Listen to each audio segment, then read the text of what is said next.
YTN 라디오 이동의 뉴스 정면승부 4부 시작합니다. 매주 화요일 사건 사고 소식을 정리해줄 두 분입니다. 박지훈 변호사, 김인우 변호사 나왔습니다. 어서 오십시오. 안녕하십니까.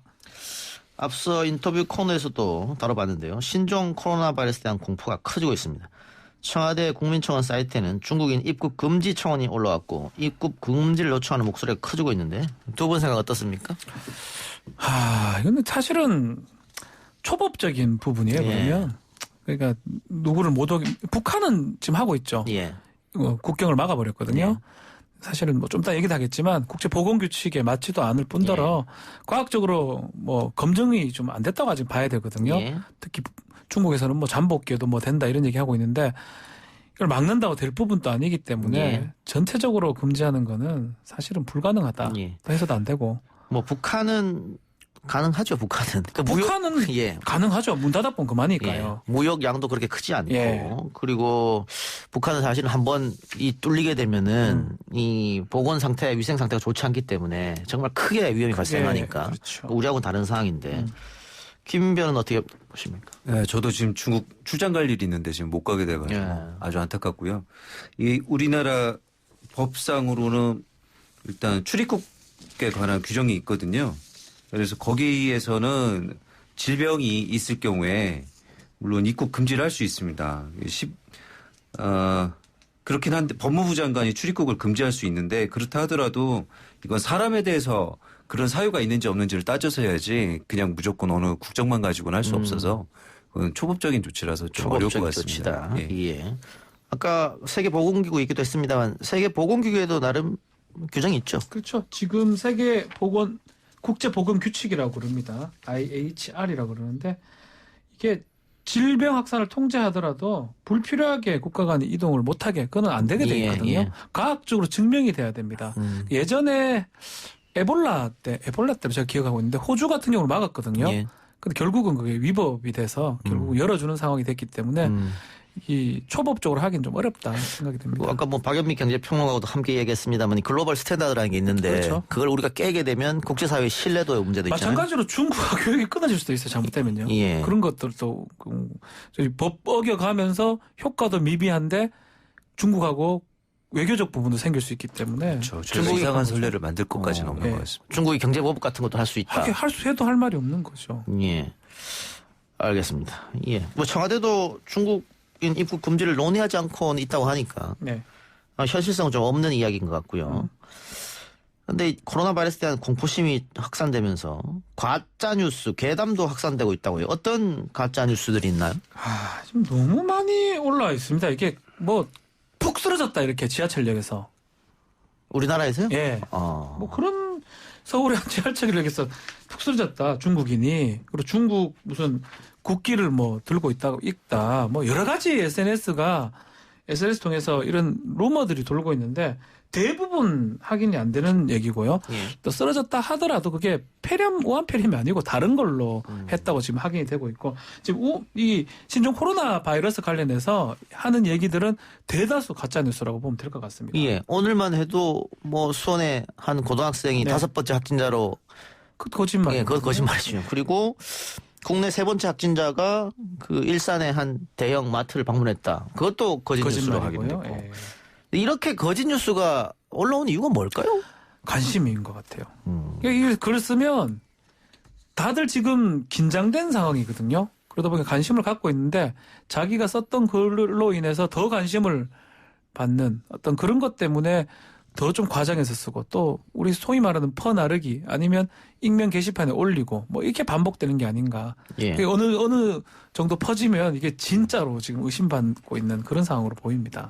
방통위에서도 가짜뉴스에 대해서 단속하겠다고 했나 보네요. 네, 그 정보통신에 관한 심의규정 8조에 선량한 풍속 기타 사회질서 위반인 게시물에 대해서는 시정 요구를 할 수 있거든요. 그래서 정보통신 사업자에 대한 시정 요구를 적극적으로 하겠다는 그런 방침인 것 같습니다. 근데 글쎄요. SNS는 혹은 또 유튜브 SNS는 이 방통위에서 단속하겠다고 과연 단속이 될까 이런 의심도 드는데요. 네, 그래서 그 이용자보다는 사업자에 대한 제재 조항인 시정 요구 조항을 적극 활용하겠다는 그런 방침인 것으로 보입니다. 예. 전염병 사태로 여행업계도 또다시 어려움을 맞았는데 김 변호사도 뭐 중국 출장 결국 취소하는 거 아니에요? 취소한 거죠. 네, 일단 못 가는 걸로. 예, 그러면 뭐 네. 위약금 같은 건 없습니까? 항공권이라든가 뭐 이렇게. 네, 지금 없는 것으로 오늘 모든 항공사들이 발표한 것으로 그래요? 이렇게 알고 있습니다. 근데 지금 면제해 준 것으로. 예. 팟빵 댓글을 보니까 화사랑73님께서 얼마 전 마카오 여행 패키지를 예약했습니다. 제가 전염병을 무릅쓰고 다녀왔다가 이상 증상 나타난다면 이게 무슨 사회적 악행이 되겠습니까? 취소를 하든지 연기를 하든지 변경할 수 없냐고 했더니 위약금을 계약금보다 더한 금액을 요구하고 있다. 이렇게 지금 댓글 남기셨거든요. 그래요. 지금 대다수 여행사는 취소 수수료를 면제하기로 지금 밝힌 상황인데 그 여행사가 아닌 것 같아요. 만약 그게 맞다면요. 위약금이 원래 물죠. 특히 되게 짧은 게 여행이 얼마 안 남았는데 취소를 하게 되면 위약금이 되게 반 정도 무는 경우도 있어요. 그런 상황인데 예. 이 여행사는 이런 좀 큰 여행사가 아닐 수도 있고요. 그 우리나라에서 이름 있는 대형 여행사들은 대부분 면제하기로 면제입니까? 했습니다. 그러나 이제 작은 여행사는 좀 그렇게 있네요. 그거는 먼저 그 여행사의 방침인 거니까요. 예. 아마 우리 사례자, 우리 청취자가 한번 확인해 보셔야 되지 않을까 싶어요. 예. 정부가 천재지변과 전염병 전파 등을 이유로 중국을 위험 국가로 지정하면 위약금 없이 환불이 가능하다라고 하는데 네. 네네. 천재지변이라고 할 수 있습니까, 이것도?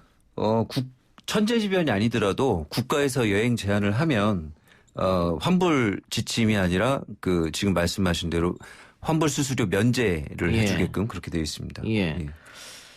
그 정부가 과연 위험 국가로 지정할지는 모르겠습니다. 안 할 것 같은데. 예. 네, 지금 2단계로 중국 원래는 우한 지역만 2단계로 여행 자제를 여행 경보를 발령했었는데 중국 전역으로 지금 2단계로 일단 다 넓혀놓은 올렸거든요. 상태네요. 예. 알겠습니다.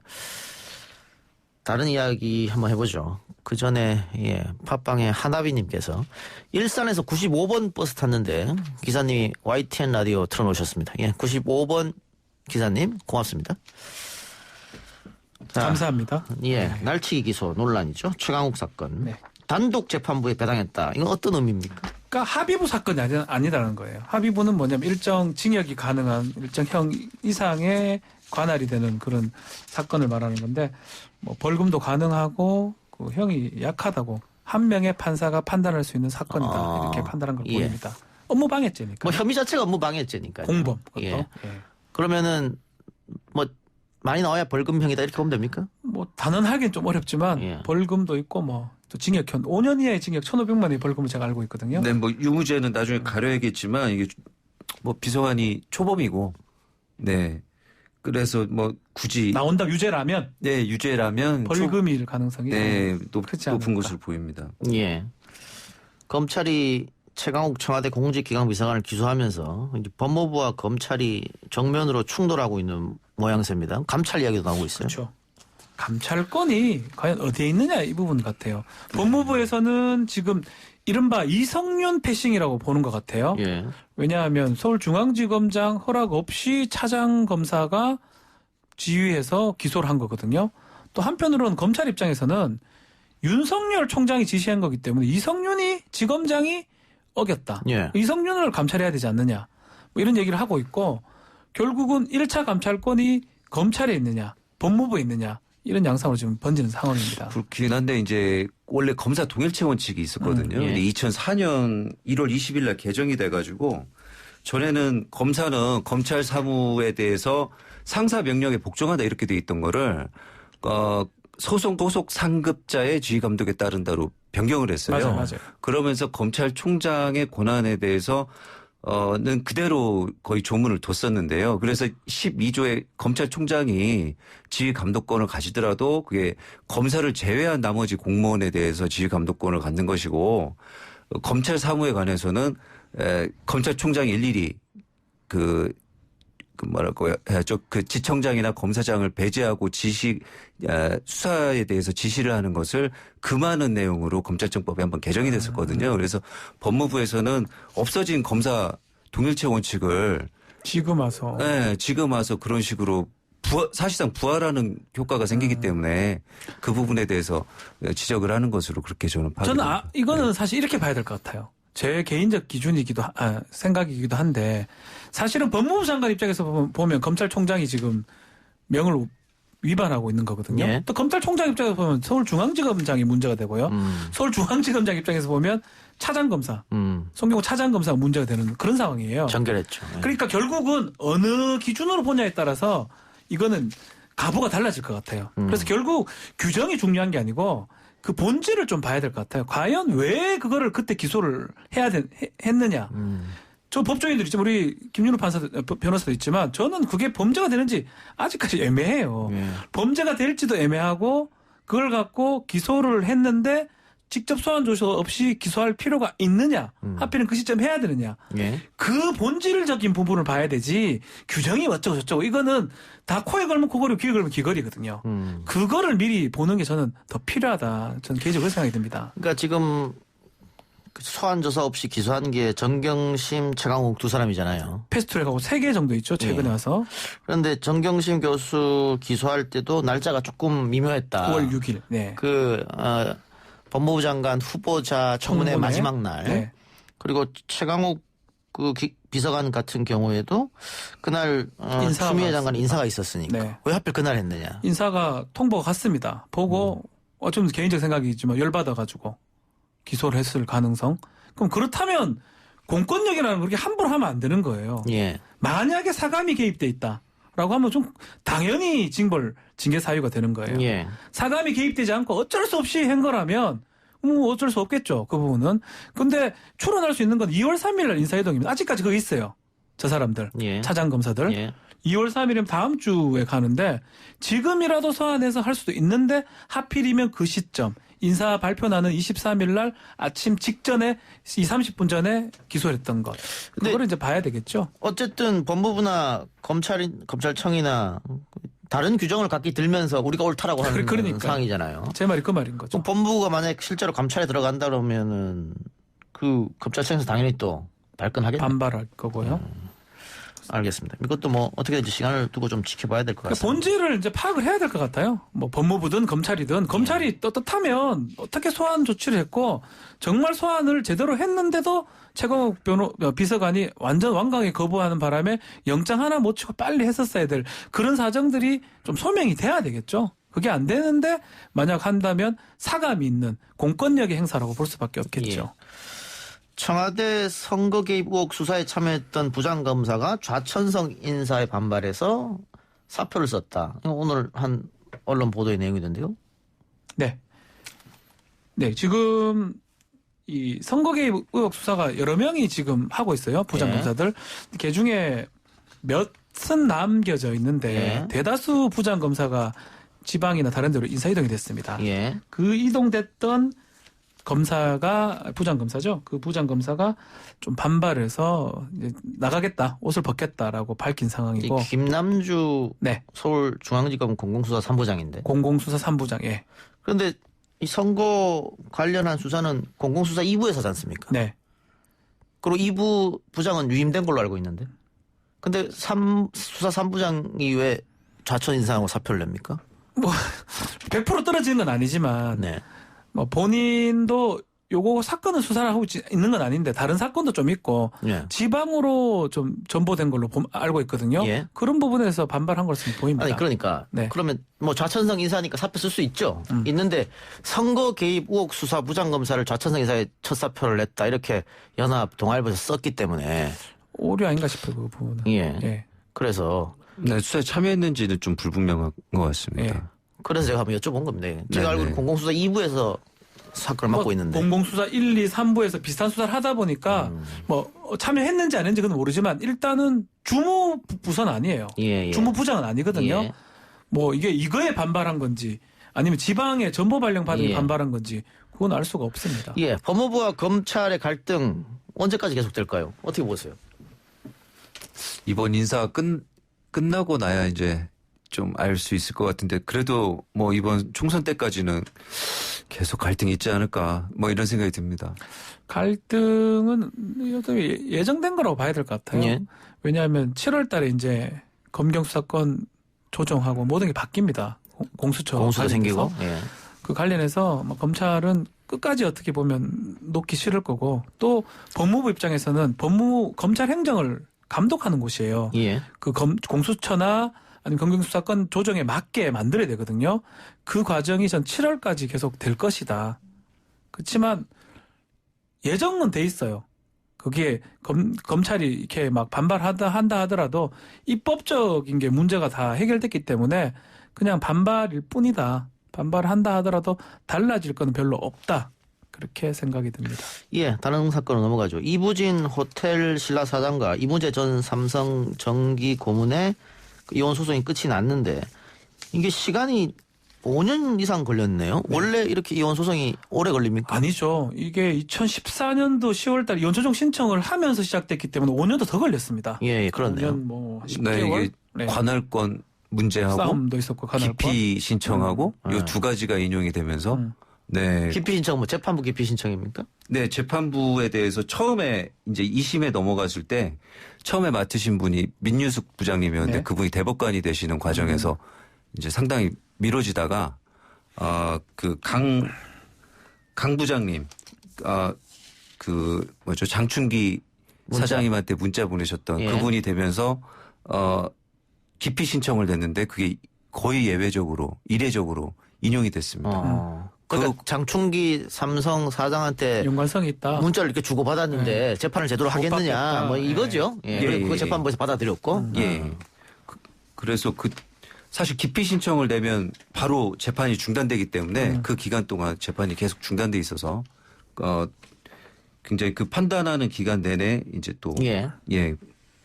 상당히 긴 거죠. 중지돼 예. 있었습니다. 상당히 예. 길어요. 근데 세인의 관심은 뭐 이혼도 이혼입니다만은 재산 분할을 어떻게 할 돈이죠. 것이냐 네. 뭐 이건데 이무재 고문이 1조 200억 원 정도의 재산 분할을 요구했는데 1조 2천억 원일 겁니다. 1조 2천억 원입니까? 예, 제가 알기로는요. 근데 1심에서는 이무재 씨에게 86억을 지급해라. 네. 이부진 사장이. 2심에서는 141억을 지급해라. 이렇게 됐는데. 세간에서는 많다고 할 수 있죠. 예. 우리는 140억 뭐 만질 수도 없으니까요. 예. 우리 입장에서는. 예. 그렇지만 청구 금액에 비해서는 원래 2조 5천억 정도의 재산이 있습니다. 이부진 사장이요. 예. 그중에 절반 정도를 청구했는데 아주 뭐 사실상 패소에 가깝다고 봐야 될 것 같고요. 지난번에 정면승부에서 뭐 저희가 한번 다뤘었는데 대법원 가봤자 뭐 판단 못 받고 2심대로 확정될 것이다. 그래서 심리 불속행 기각으로 확정이 된 겁니다. 결국은 뭐 미국이나 뭐 일반 국민들이 막 이혼 소송하면 10년 이상 만약 혼인을 했으면 예. 절반 정도를 줍니다. 통상은 예. 50%. 예. 또 그런 거하고는 달리 조금 판단하지 않았나 재벌이기 때문에 또 금액도 상당히 크고 조금 다르다 이렇게 생각이 듭니다. 예. 지금 보니까 99년 8월에 결혼했으니까 이혼 조정 신청이 2014년에 있었으니까 15년 정도 결혼생활을 유지했다. 예. 그러면 보통 일반인이면 재산 분할을 절반 정도 인정해 준다는 얘기죠. 50%. 그렇죠. 예, 맞습니다. 원래 같으면 이래 해요. 2조 5천억 중에 지금 판결을 제가 정확하게는 다 못 봤으면 비공개가 됐어요. 판결문이. 그래서 아주 대상 재산을 줄인 것 같아요. 다 예전에 혼인 전에 받았는 거고. 근데 일반인들 어떻게 계산하면 혼인 전에 아버지나 어머니한테 재산을 받았다 하더라도 결혼하면서 소위 안 까먹은 거, 안 쓴 것도 보존한 걸로 보거든요. 잘 관리하지 않았느냐. 잘 관리했는 예. 거다. 그래서 2조 5천억을 다 쓰지는 못하겠죠. 예. 이무재 씨 입장에서. 예. 그렇다고 하더라도 2조 5천억이 있었다면 어느 정도 그것을 좀 고려해서 판단이 되어야지 않을까라는 게 좀 일각의 의견들입니다. 근데 어쨌든 퍼센트로 따지면 1%도 안 되는. 예, 한 0.5% 정도 네. 인정한 것 같습니다. 패소한 거라고 봐야 되겠죠. 실질적으로는 패소했다. 네. 예. 알겠습니다. 이게 양육권은 어떻게 됐습니까? 양육은 친권 양육권을 다 이부진 사장이 가집니다. 다만 1심, 2심 달라졌던 게 면접교섭권. 그러니까 양육하지 않는 일반 배우자가 가지는 그 보는 권리. 예. 그것을 원래 1심에서는 1회 인정받다가 2심에서 2회로 늘어났습니다. 한 달에? 예. 예. 그래서 그 부분은 좀 이무재 측한테 조금 유리했던 부분이 아닌가 이렇게 보입니다. 예. 면접 교섭권 한 달에 네. 2번. 알겠습니다. 현재 이혼 소송 중인 최태원 SK 회장에게 노소영 전 관장 역시 1조 원대 재산 분할을 요구했는데 이 건은 이부진 이무재 건이랑 조금 다를 것 같아요. 네, 그럴 것 같습니다. 아무래도 이제 뭐 사업권에 대해서 1% 뭐 이렇게 안 될 것 같은데요. 그러면 안 되죠. 예. 아마도 뭐 지금 선경이었잖아요. 근데 SK가 됐잖아요. 예. 그런 얘기를 재판장에서 해야 되거든요. 노소영 관장 입장에서는. 예. 그렇기 때문에 그 얘기가 재판장에 나오면 SK 측이 불리할 수 있어요. 그래서 전 소외 합의를 하지 않을까. 금액은 뭐 몇백이 아니고 몇 천억 이상의 재산 분할로 소외 합의할 가능성이 결국은 합의할 것이다. 합의하지 않으면 이게 법정에 나오면 곤란해질 수 있거든요. 노소영 전 관장이 법정에 나와서 그 성경이 SK로 바뀌면서 여러 가지 사업권을 따낸 거 누구 때문이냐. 특히 이동통신. 뭐 이렇게 이야기한다면 상당히 우리 아버지가 해줬다 이거 예, 상당히 곤란해지겠다 이 말이죠 SK가. 네. 그렇기 때문에 협의합시다 이럴 수도 있다. 그럴 수도 있죠. 네. 기업 이미지도 있고요. 그렇죠. 네. 자꾸 그런 말이 나와서 기업에 좋을 건 없지 않습니까? 아니 그런데 예. 그 노소영 전 관장이 만일 법원에서 그런 주장을 한다고 하면 네. 입증을 해야 되나 주장하면 안 되고 무슨 증거가 있어야 될 거 아닙니까? 그래서 문제인 거예요. 입증하려면 이상한 비밀 자료들이 나와야 돼요. 예. 그게 옛날 5060 그 노태우 예. 그 정부 그까지 나오기 때문에 예. 쌍방이 곤란합니다. SK도 곤란하지만 노소영 관장 측도 만만치 않아요. 그렇지만 간다면 예. 하겠죠. 왜냐하면 이모자 사건을 봤기 때문에 입증 못 해내면 하나도 못 받는 걸 알기 때문에 예. 하겠죠. 근데 좀 합의는 어려울 수 있습니다. 왜냐하면 우리 새로 만나시는 분 그분하고 또 자제가 또 있잖아요. 예. 네. 그래서